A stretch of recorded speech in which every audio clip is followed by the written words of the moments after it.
오늘 우리가 함께 하실 말씀은 우리 마태복음 말씀입니다. 마태복음 18장 21절로부터 25절까지 말씀입니다. 네. 우리 컴퓨터가 살아났네요. 네. 네, 마태복음 18장 21절로부터 35절 말씀 좀 길긴 하지만 우리 한 절씩 교독하도록 하겠습니다. 제가 먼저 21절 말씀을 읽겠습니다. 그때 베드로가 나와 가로되 주여 형제가 내게 죄를 범하면 몇 번이나 용서하여 주리이까 7번까지 하오리이까.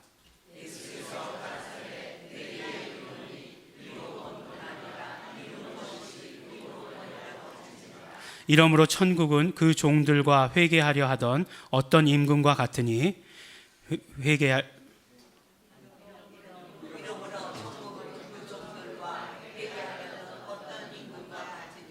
네, 제가 읽었는데요.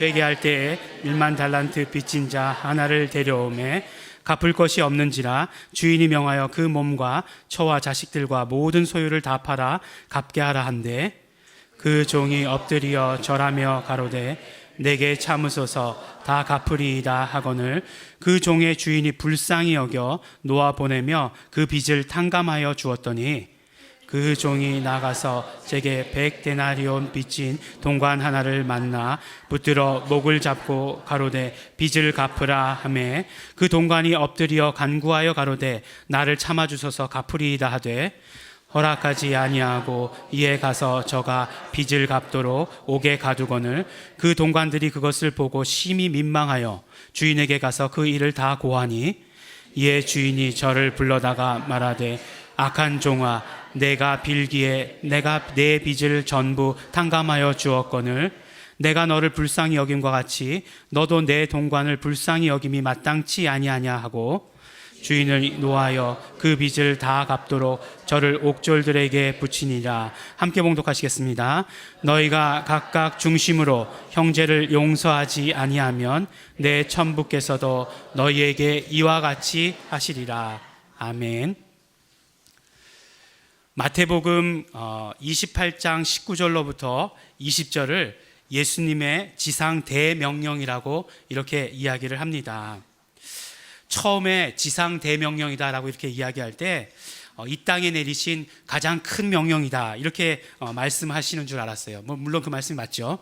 그래서 영어로 보니까 근데 신학교에서 공부하다 보니까 The Great Commandment라고 이렇게 얘기하는 거예요. 그래서 이상하다. 어떻게 영어로 얘기하는 거하고 한국말로 얘기하는 거하고 좀 뜻이 다르다라고 이렇게 생각하고 있었습니다.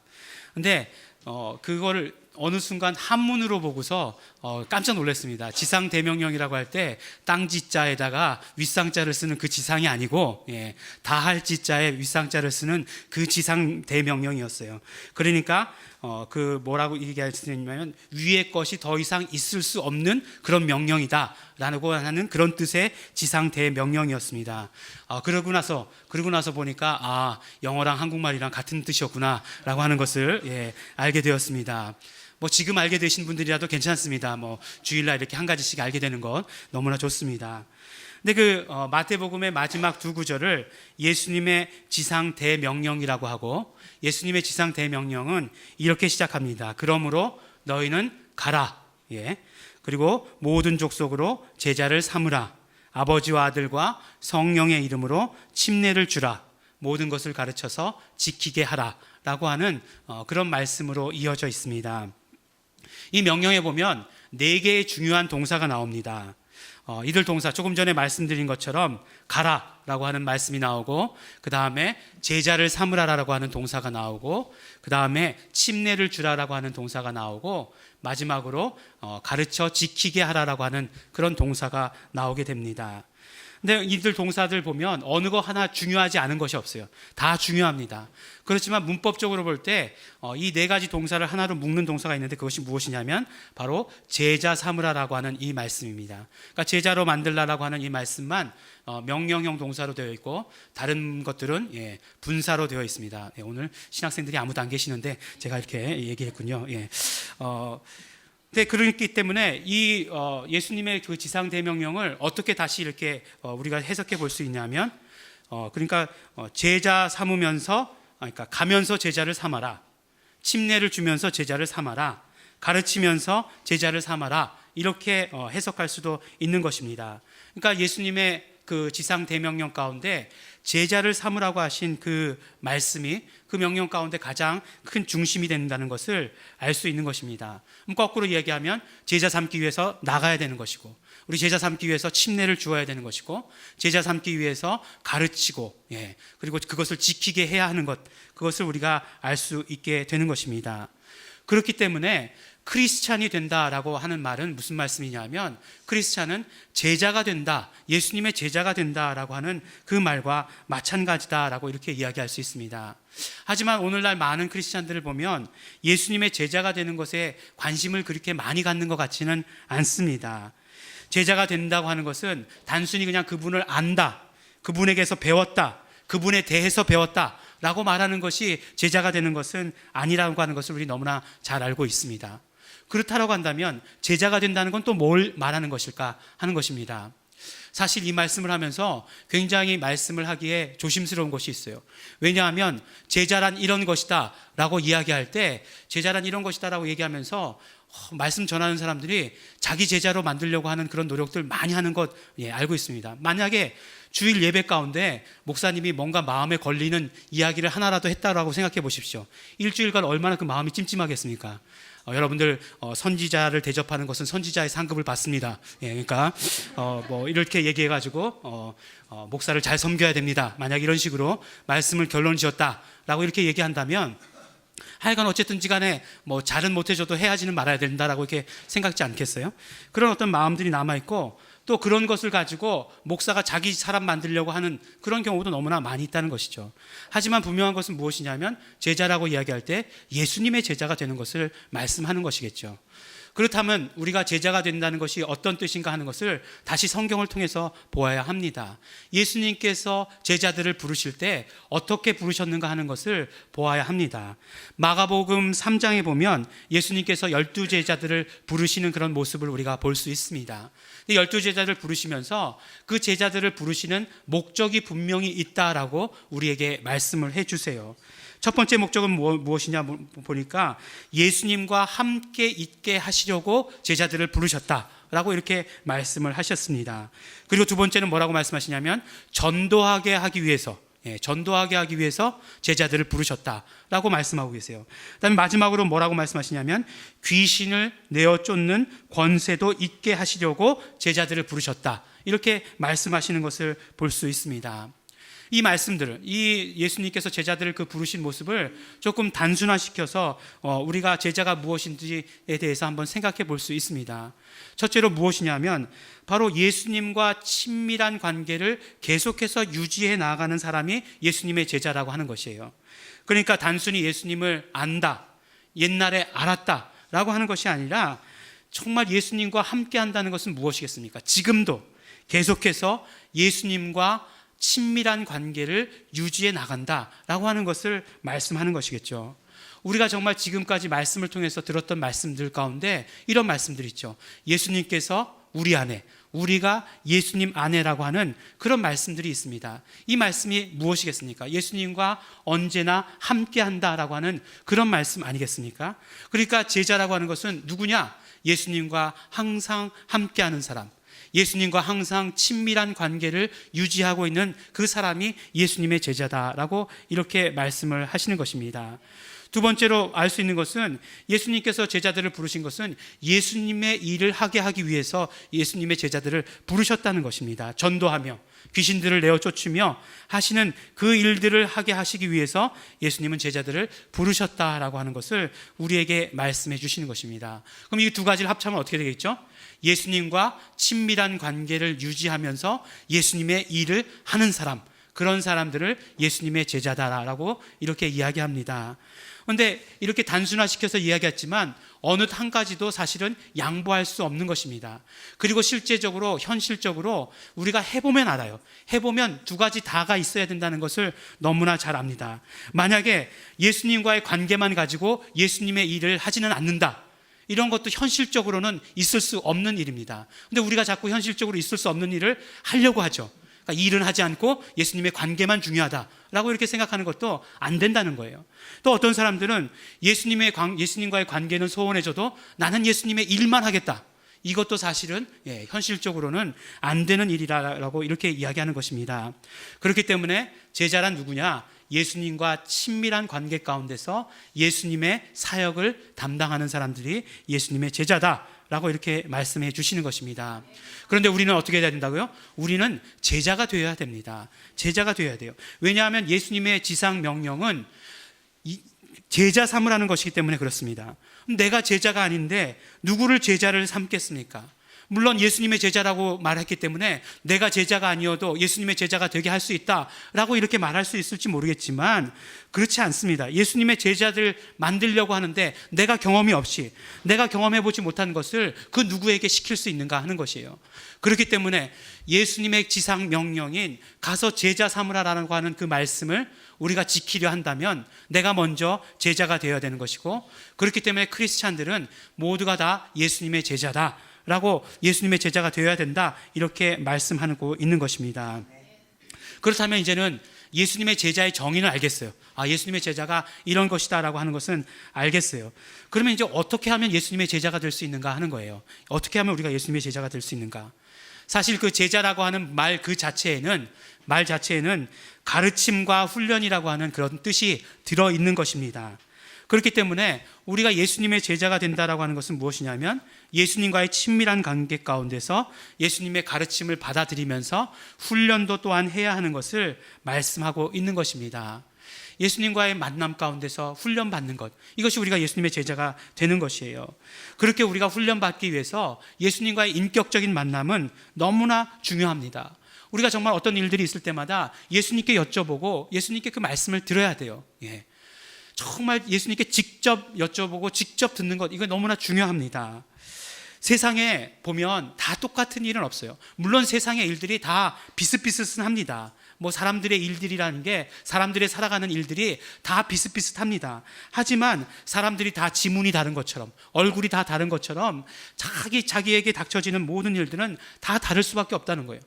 그동안 자라온 환경이 다르고, 인격이 다르고, 경험해봤던 것들이 다르고, 처해진 시대적 환경, 이런 모든 것들이 다르기 때문에 사람의 모든 일들은 다 각자 다를 수밖에 없다라고 한다는 것입니다. 그럴 땐 어떻게 하겠습니까? 우리 예수님께 여쭤봐야 하는 것이고, 예수님께서 어떻게 말씀해 주시는가 하는 것을 우리가 들어야 한다는 것입니다. 그런 면에 있어서 제자들은 우리에게 좋은 모범을 보여줍니다. 제자들 보면 복음서에 보면 제자들이 항상 한 2% 이상 부족한 것처럼 이렇게 보여집니다. 그래도 제자들이 잘하는 건 뭐냐면 예수님께 끊임없이 질문하고 예수님께로부터 끊임없이 듣는다라고 한다는 것입니다.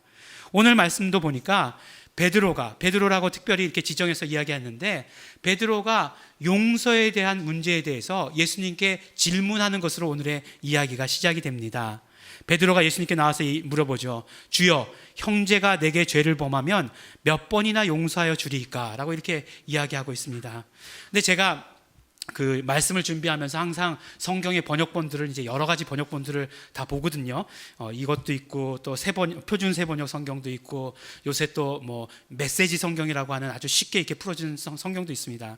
이게 보는데, 표준 성경을 보는데 이렇게 얘기하고 있더라고요. 그때 베드로가 나와 가로되 주여, 성도가 내게 죄를 범하면 몇 번이나 용서하리까? 이렇게 써져 있더라고요. 그래서 왜 형제하고 성도하고 그렇게 생뚱맞게 다른 단어 같은데 성도라고 이렇게 했을까라는 생각이 들었지만, 하여간 그 성경이 저에게 마음에 확 와닿는 건 더 사실이었습니다. 하지만 옛날 성경을 가지고 어쨌든 형제 이렇게 물어봅니다. 그러니까 7번 용서해 주면 많이 용서했다는 거예요. 7번이라는 게 이들에게 있어서 완전수 아니겠습니까? 그러니까 베드로가 7번이나 용서했다는 건 난 정말 최선을 다했다라고 이렇게 예수님께 말씀드린 거예요. 그랬더니 용서의 문제에 있어서 예수님께서 뭐라고 말씀하시냐면 70번씩 7번이라도 용서해야 된다라고 말씀합니다. 그러면 이제 77에 49, 490번 딱 그래가지고 평생 살면서 딱 490번만 용서하면 돼, 거의 다 찼어, 막 이렇게 얘기하시는 분들 있을지 모르겠지만 그런 말씀은 아니죠. 그런 말씀을 아닌 것이 그 다음에 이야기를 들려주시면서 그 말씀이 아니다라고 하는 것을 우리에게 이야기해 주시죠. 바로 베드로와의 대화 가운데서 그 다음에 비유를 들려주시는데 이 바로 그 들려주시는 비유가 오늘의 읽은 그 본문 말씀입니다. 어떤 임금이 이제 종들과 이제 그 한 해의 결산을 해야 될 때가 된 것이에요. 그래서 종들과 결산을 하기 시작합니다. 또 어떤 종이 보니까 1만 달란트라고 하는 아주 큰 돈을 빚진 자가 있었습니다. 어떻게 하겠습니까? 당장 데리고 오라. 그래가지고 그 사람에게 얘기합니다. 너 그 빚 다 갚을 때까지 너도 노비 생활하고 너의 아내, 너의 가족 모두 노비 생활하고 너 있는 것 다 팔아서 갚아라 라고 이렇게 이야기를 합니다. 그러니까 이 종이 어떻게 하죠? 임금에게 사정사정 해가지고 다 갚을 때니까 조금만 참아달라 이렇게 이야기를 합니다. 근데 그 성경 중에 보니까 달란트라고 이렇게 되어 있고 각 주에 뭐라고 나와 있냐면 그 노동자의 6년치 품삯이다 이렇게 얘기하고 있어요. 그러니까 1만 달란트라고 하는 것이 노동자의 1년치 품삯의 10,000배인 거잖아요. 6년치 품삯의 10,000배. 그러니까 사실은 어떤 면으로 이야기하면 천문학적인 숫자인 거죠. 억대도 훨씬 더 넘어가는 것일 수도 있겠죠. 그런데 그거를 다 갚겠다라고 얘기하는 것도 무슨 얘기예요? 못 갚는다는 얘기잖아요. 사실은 정확히 얘기하면 못 갚는다는 얘기예요. 그러니까 용서해달라 이렇게 얘기한 거죠. 그러니까 임금이 보고서 불쌍한 마음이 들었어요. 그래서 불쌍한 마음이 들어서 너 그 빚 있는 거 다 내가 없는 걸로 해줄게. 임금은 그런 능력이 있으니까. 그래서 다 탕감해 주었습니다. 얼마나 좋았겠습니까? 정말 천문학적인 숫자. 내가 빚이 한 20억 있었는데 그게 다 지금 다 해결됐어요. 얼마나 좋겠습니까? 지금 당장 마이너스만 해결돼도 정말 얼마나 좋겠는데, 그게 막 그냥 있는 천문학적인 숫자가 다 없어졌으니까 정말 좋겠죠. 그래서 막 그냥 즐거운 마음으로 집을 가고 있는데, 집을 가다가 100데나리온 빚진 친구 하나를 만나게 됩니다. 동료하는 사람을 만나게 돼요. 근데 데나리온이라는 얼마냐? 데나리온이라는 것은 노동자의 하루 품삯을 이야기하는 거예요. 그러니까 100데나리온이라고 하는 것도 어떤 면으로 보면 큰 돈이고, 어떤 면으로 보면 작은 돈이고, 그러나 1만 달란트에 비하면 정말 터무니없이 작은 그런 돈입니다. 제가 어저께 계산기로 이렇게 두들기다가 제가 아무래도 숫자에 약한 것 같아요. 그래가지고 이게 몇 배가 되는지 계산하다가 잊어버렸어요. 그래서 뭐 계산을 잘 못했지만 그렇지만 하여간 엄청난 차이가 나는 몇백 배가 아니죠. 몇 100만 배 뭐 이런 식으로 이렇게 차이가 나는 그런 액수라고 하는 것을 우리가 금방 알 수 있는 거죠. 근데 어떻게 했냐면 그 사람을 만나더니 너 내 돈 갚아. 그렇게 된 거죠. 근데 이 동료도 뭐라고 했냐면 내가 지금 돈이 없다. 조금만 참아주면 갚을 때니까 조금만 기다려달라 이렇게 이야기합니다. 이 사람의 말은 현실성이 있는 거잖아요. 사실 갚을 능력이 있는 거잖아요. 이 정도는 갚을 수 있는 거잖아요. 열심히 일하면은. 근데 어떻게 했냐면 그 사람을 옥에다가 가두어 버리고 너 다 갚을 때까지 옥살이 해라 라고 이렇게 가두어 버립니다. 세상에 비밀은 없습니다. 세상에 비밀은 없는 거죠. 그래가지고 그 소식을 임금이 듣게 되었습니다. 그런 소식은 금방 듣게 되는 거죠. 그래가지고 어떻게 되냐면 임금이 다시 그 사람을 불러들여라, 잡아들여라 라고 얘기하고 너 어떻게 내가 그렇게 크게 큰 빚을 탕감해 주었는데 네 동료의 그런 조그만 빚을 용서해 주지 않을 수가 있느냐? 너 계속해서 다 갚을 때까지 옥살이 하여라 라고 이렇게 이야기했습니다. 그리고 나서 이 이야기를 들려주시고 나서 예수님께서 하시는 말씀이에요. 예수님께서 뭐라고 말씀하시냐면 너희가 각각 중심으로 형제를 용서하지 아니하면 내 천부께서도 너희에게 이와 같이 하시리라 라고 이렇게 말씀을 하십니다. 이 이야기는 우리가 정말 들으면 무슨 이야기인지 다 아실 수 있는 그런 이야기예요. 분명히 쉽게 알아들을 수 있도록 예수님께서 말씀해 주셨습니다. 무슨 말씀입니까? 하나님께서 우리를 용서해 주셨다라고 하는 그 말씀입니다. 하나님께서 우리를 용서해 주실 때 이것보다 더 큰 크기로 우리를 용서해 주신 것입니다. 정말 죄인인 우리에게 아무것도 요구하지 않으시고 하나님 앞에 의인이라고 우리를 인정해 주신 그런 용서가 된다라고 우리에게 말씀해 주시는 것입니다. 그렇기 때문에 하나님의 용서를 받은 사람, 하나님의 용서의 크기를 아는 사람은 이웃을 용서하라고 이렇게 말씀해 주시고 계십니다. 그리고서 이러한 크기의 용서를 하루아침에 아무것도 아닌 것으로 만들 수 있는 것이 있는데 그것이 무엇이냐? 바로 우리가 서로 용서하지 않을 때라고 말씀해 주시고 있는 것입니다. 그렇기 때문에 우리가 정말 용서하지 않으면 하나님의 뜻을 알지 못하는 자가 되는 것이고, 예수님의 십자가의 그 피 흘리신 공로를 아무것도 아닌 것으로 만들어버린 자가 될 수도 있다라고 우리에게 말씀해 주시는 것입니다. 예수님께서는요, 우리에게 기도를 가르쳐 주시면서도 이렇게 말씀하셨습니다. 우리가 우리에게 죄 지은 자를 사하여 준 것 같이 우리의 죄를 사하여 주옵시고 라고 이렇게 가르쳐 주셨어요. 근데 이게 언뜻 들으면 우리가 하나님께 우리의 죄를 용서받기 위한 조건인 것처럼 들릴 때가 너무나 많이 있습니다. 우리가 정말 우리의 이웃을 용서해 주어야 하나님께서는 우리를 용서해 주신다라고 하는 그런 조건처럼 들릴 때가 너무나 많지만, 그것은 조건을 말씀하시는 것이 아니라 우리가 이웃을 용서할 때만이, 그때만이 하나님께서 우리를 얼마만큼의 크기로 용서해 주셨는가 하는 것을 알 수 있다, 경험할 수 있다라고 하는 것을 우리에게 말씀해 주시는 것입니다. 그러므로 우리는 용서해야 합니다. 용서라고 하는 것은 예수님의 십자가의 공로를 현재 나의 것으로 만드는 것을 말하는 것이기 때문에 그렇습니다. 우리는 용서를 해보아야, 우리가 이웃을 용서해 보아야 예수님의 사정을 알게 되는 것이고, 우리가 예수님의 제자라면 예수님의 사정을 알고 예수님께서 우리에게 명하신 일들을 해야 하는 것이 너무나 당연한 것입니다. 요한복음 13장 33절 34절에 보면 이런 말씀이 있어요. 새 계명을 너희에게 주노니 서로 사랑하라 말씀하시고, 그 밑에 뭐라고 말씀하시냐면, 너희가 서로 사랑하면 이로써 모든 사람이 너희가 나의 제자인 줄 알리라 라고 이렇게 말씀을 하십니다. 예수님께서 분명히 새 계명을 주시면서 뭐라고 말씀하시냐면 서로 사랑하라 라고 이렇게 말씀하셨어요. 그러니까 새 계명은 서로 사랑하라라고 하는 그런 계명인 것을 우리가 알 수 있는 것이죠. 근데 구약에서도 하나님께서 예레미야 선지자와 약속하시면서 새 계명을 너희에게 준다라고 이렇게 약속하셨던 것이 있었어요. 근데 그 새 계명의 중요한 내용은 무엇이었냐면, 바로 그 새 계명의 내용은 죄악을 사하고 다시는 기억하지 않으시겠다라고 하시는 것이 하나님의 새 계명의 내용이었습니다. 물론 이 계명을 받았을 당시에 예레미야 선지자도 사실 이것에 대해서 이해할 수 없었을 것이에요. 하지만 이 새 계명이 온전히 이루어지게 되는 것이 언제 이루어지게 되느냐면, 바로 예수님께서 이 땅 가운데 오셔서 십자가에 피 흘리실 때, 그때 하나님께서 약속하신 새 계명이 이루어지는 것입니다.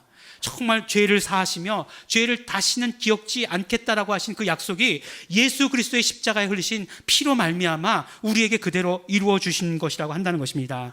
그러면 무엇이겠습니까? 이것은 분명히 같은 이야기예요. 하나님께서 말씀하신 새 계명과 예수님께서 우리에게 주신 새 계명은 같은 계명입니다. 서로 사랑하라고 말씀하신 말씀, 무슨 말씀이냐면 용서하라고 하신 말씀과 같은 말씀이라고 한다는 것입니다.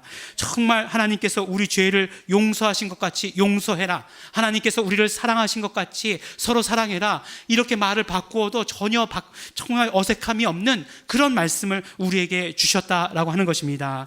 그렇기 때문에 우리가 예수님의 제자라면, 우리가 예수님의 말씀을 듣고 예수님의 뜻을 따른다면 우리의 삶은 용서하는 삶이 되어야 되는 것입니다. 우리의 신앙생활의 원동력은 예수님의 피에서 나오는 것입니다. 예수님의 피 안에 있는 생명에서 나오는 것이고, 예수님의 피 안에 있는 기쁨에서 나오는 것이고, 감사가, 정말 예수님 안에 있는 모든 좋은 것들이 예수님의 피를 의지할 때, 그 공로를 의지할 때 우리에게 경험되어지는 것임을 우리는 반드시 기억해야 합니다. 최근에 누가 우리 공동체에다 대고서 그렇게 얘기를 했어요. 예수님의 피를 너무 강조한다, 예수 이름을 너무 강조한다, 이렇게 이야기를 했습니다. 사실 그렇게 이야기하기 전에도 우리 공동체 가운데에는 많은 어려움들이 있었습니다. 복음을 전하면서 그것에 대해서 방해하는 그런 어려움들이 있었습니다.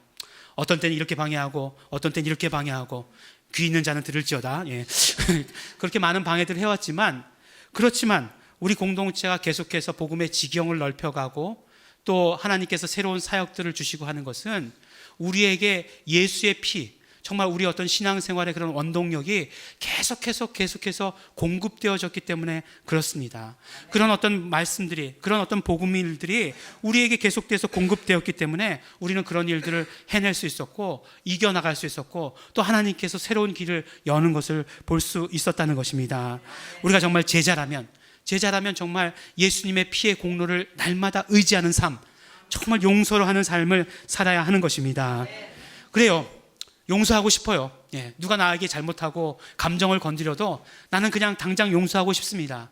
근데 우리 인간이란 말이죠. 금방 그게 잘 안 되는 것 같아요. 그렇기 때문에 용서하는 데 있어서 약간의 기술이 있습니다. 물론 이게 성경에서 말씀한 것도 있고 성경에서 말씀하지 않은 것들도 있지만 용서하는 데 있어서는 약간의 기술들이 필요하다는 거예요. 그리고 이 사실들을 우리가 기억하고 있으면 용서하기가 참 쉽습니다. 첫 번째는 무엇이냐면 이웃이나 형제나 상대방이 완전하기를 기대하지 말라는 것입니다.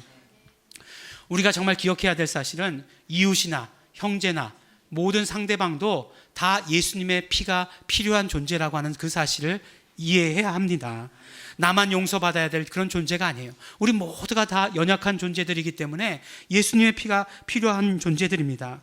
또한 내가 완전하지 않다는 것에 대해서 힘들어하지 마시기 바랍니다. 만일 내가 완전한 존재였다라고 한다면 나는 분명히 예수님을 만날 길이 없었을 거예요. 예수님을 만날 필요도 없었을 것입니다. 정말 그렇지만 내가 부족하기 때문에 또 나만 부족한 것이 아니라 모든 사람들이 다 부족하기 때문에 완전하신 예수님께서 오셔서 그들을 위해서 나를 위해서 피 흘려 주실 수 있었다라고 한다는 것입니다. 근데 참 안타깝게도 이 완전함에 대해서 세상 사람들이 온전히 완전하지 못한 것에 대해서 불완전함에 대해서 세상 사람들은 참 잘 인정하는 것 같아요. 그리고 너나 나나 다 부족하다 이렇게 얘기하고 어떨 때는 그냥 한잔하고 풀자, 그냥 밥 먹으면서 풀자라고 이렇게 이야기하는데 참 많은 목사님들에게서 들은 이야기가 뭐냐면 교회에서 분쟁이 생기면 다른 방법이 없다는 거예요. 예. 뭐 해결할 방법이 없다는 거예요. 반드시 나눠진다는 거예요. 예. 이런 이야기를 들으면 정말 너무나 안타깝습니다. 하지만 이런 이야기들을 우리가 뒤집을 수 있어야 돼요. 예수님이 나의 죄를 위해서, 나의 이웃의 죄를 위해서, 우리 인류 모든 사람들의 죄를 위해서 피 흘리러 오셨고 피 흘리셨다라고 하는 사실을 기억해야 합니다. 완전한 사람이 하나도 없다라고 하는 것을 우리 기억해야 됩니다. 그러면 우리가 서로 용서하기 쉽다라고 우리에게 말씀해 주시는 것입니다. 두 번째는 예수님의 용서를 우리가 경험했다면 우리가 일방적으로 용서하는 것입니다. 예수님의 피의 공로를 우리가 입은 사람이라고 한다면 상대방이 무엇이라고 하든지 간에 우리 일방적으로 용서할 수 있어야 됩니다. 예수님께서도 십자가에 달리시면서 뭐라고 말씀하십니까? 하나님, 저들을 용서하여 주십시오. 저들이 하는 것을 저들이 알지 못합니다 라고 말씀하지 않으셨습니까? 또 스데반이 최초의 순교자이신 스데반도 돌에 맞아서 죽으면서 뭐라고 얘기했습니까? 하나님, 저들을 용서하여 주십시오. 저들이 몰라서 그렇습니다 라고 이야기하면서 일방적으로 용서하신 그런 모습을 우리에게 보여주시지 않았는가 하는 것입니다.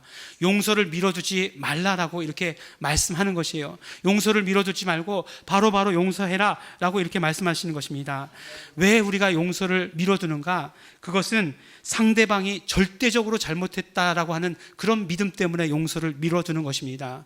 우리가 정말 가져야 되는 믿음 가운데 예수님을 믿는 믿음 말고 다른 믿음은 절대로 가지지 마시기 바랍니다. 오직 예수님만 믿는 믿음을 가지시기 바랍니다. 만약에 우리 이제 모두 여기 계신 모두가 다 천국에 가실 것이다라고 저는 믿습니다. 우리 천국에 가가지고 이제 어떤 지난 일들을 다 이렇게 바라보게 되었어요. 정말 저 사람이 나한테 용서를 빌어야 되는데 용서를 빌지 않아서 내가 끝까지 용서하지 않았어요. 그런 사건을 되짚어 보게 되었어요. 근데 알고 보니까 내가 용서를 빌어야 되는 사건이었어요. 예. 만약에 그렇다고 한다면 만약에 그럴 수도 있는 것 아니겠어요? 내가 전지전능하기 때문에 모든 사건을 하나님의 눈에서 바라보는 건 아니잖아요. 내 입장에서 바라보는 거잖아요. 그렇다라고 한다면 얼마나 많이 부끄러운 일이겠고 얼마나 많이 정말 어려운 일이겠습니까? 사람들은 내가 잘못했을 가능성은 0.0001%도 없다라고 이렇게 생각하는 데서부터 용서가 어려워지는 것입니다. 나도 잘못할 수 있었다. 이 사건에 있어서 나도 잘못할 수 있다라고 하는 것을 열어두는 것이 훨씬 더 용서하기 쉽다는 것입니다. 요새 교통사고를 보니까 100대 0이라는 건 없대요. 네. 차가 움직이기 시작하면 과실이 있다는 거예요.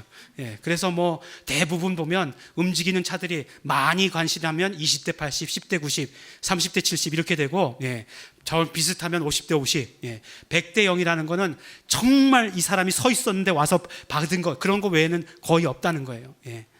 정말 세상에서도 너무 잘 알고 있어요. 절대적인 것은 없다. 내가 잘못했을 수 있는 가능성도 있다라고 하는 것을 늘 열어놓고 있는 것이 세상인 것 같아요. 그런데 우리도 마찬가지입니다. 우리도 정말 내가 잘못했을 수 있는 가능성, 내가 그렇게 느껴지지 않는다 할지라도 그렇게 될 수도 있다라고 하는 그런 가능성을 열어두면 일방적으로 용서하기 쉽다는 것입니다. 세 번째로 자신을 먼저 용서하시기 바랍니다. 자기가 자신을 용서한다는 것, 이게 어불성설인 것처럼 보일 수 있지만 자신을 적극적으로 예수님의 피에 의지하도록, 예수님의 피에 적용되도록 그렇게 해야 한다는 것입니다. 자기가 잘못했다는 것 알면서도 자기 자신을 괴롭히거나 자기 자신을 정말 비하하거나 자기 자신의 자존감을 낮추는 것은 복음이 아니고 정말 정의로운 일이 아니라고 하는 사실을 우리 반드시 알아야 합니다. 우리가 사는 영으로 창조되었다는 것은 반드시 살아야만 하는 영이다라고 하는 말씀을 우리가 분명히 들었습니다. 그렇기 때문에 우리는 예수님의 피를 의지해서 자신의 죄를 내어놓으려 해야 되고 적극적으로 내어놓으려 해야 돼요. 양심에 내 자신의 것을 맡기는 것이 아니라 정말 사는 쪽에 내 자신을 맡겨야 하는 것임을 우리에게 말씀해 주시는 것입니다. 그렇기 때문에 자기 자신을 먼저 용서하면 다른 사람도 용서하기 쉽습니다. 마지막으로 한 번에 다 용서하려고 하지 말고 조금씩 용서하시기 바랍니다. 물론 예수님의 십자가의 용서는 단 한 번에 인류의 모든 죄를 용서하신 용서입니다. 그렇지만 우리는 연약한 인간이에요. 그렇기 때문에 어느 때 한 번에 다 용서하려고 하면 너무나 힘듭니다. 내 수준이 거기까지 가는 것 같지도 않고 내 믿음이 거기까지 가는 것 같지도 않고 내가 지금까지 신앙생활 해온 게 그렇게 많은 용서를 해본 것 같지도 않고 너무나 벅찹니다. 그러면 그날 할 수 있는 만큼만 용서하시기 바랍니다. 그렇지만 꼭 기억해야 되는 것은 계속해서 용서해 나가야 된다는 거예요. 그러면 어떻습니까? 마치 이렇게 막 스펀지가 있으면 스펀지를 물에다 갖다 대면 물을 이렇게 쫙 빨아들이는 것처럼, 그래서 어느 순간 스펀지가 다 젖는 것처럼 그렇게 조금씩 용서해 나가다 보면 나중에 가서 결국에는 다 용서해버리는 그런 것들을 경험하게 되는 것입니다. 오늘 용서하고 내일 용서하고, 그렇지만 매일매일 용서하는 삶을 우리가 살아야 하는 것입니다. 우리는 복음을 단순히 머리로만 이해하고 감정으로만 즐기려 해서는 안 됩니다. 크리스찬이라고 하는 것은 예수님의 제자다라고 이렇게 말씀하시는 것이고, 예수님의 제자는 예수님의 말씀과 예수님의 뜻이 우리의 삶이 되어야 하는 것입니다. 오늘 용서에 대해서 우리에게 말씀해 주십니다. 우리가 제자라고 한다면 용서해야 된다는 것이고 용서하는 삶을 살아야 한다라고 말씀해 주십니다. 그러면 세상 사람들이 우리가 예수님의 제자라고 하는 사실을 알게 될 것이다 라고 말씀해 주시는 것입니다. 그리고 우리가 용서할 때 정말 그 사람들을 제자 삼을 수 있는 그러한 길이 열리는 것이다 라고 우리에게 말씀해 주십니다. 우리 사랑하는 양재일교회 성도 여러분, 예수님의 명령이 우리에게 있습니다. 가서 제자 삼고 침례를 주고 가르쳐 지키게 하라라고 하시는 명령이 우리에게 있습니다. 우리가 먼저 제자가 되어야 되는 것이고 우리가 먼저 용서하는 삶을 살아야 되는 것이다 라고 우리에게 말씀해 주십니다.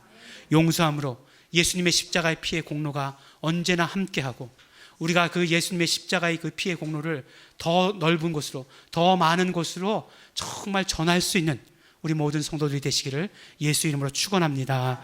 우리 함께 이 시간 기도하시겠습니다. 우리 기도하실 때 우리 정말 감사하면서 기도하시기 바랍니다. 예수님의 십자가의 보혈을 우리 감사하면서 기도하시기 바랍니다.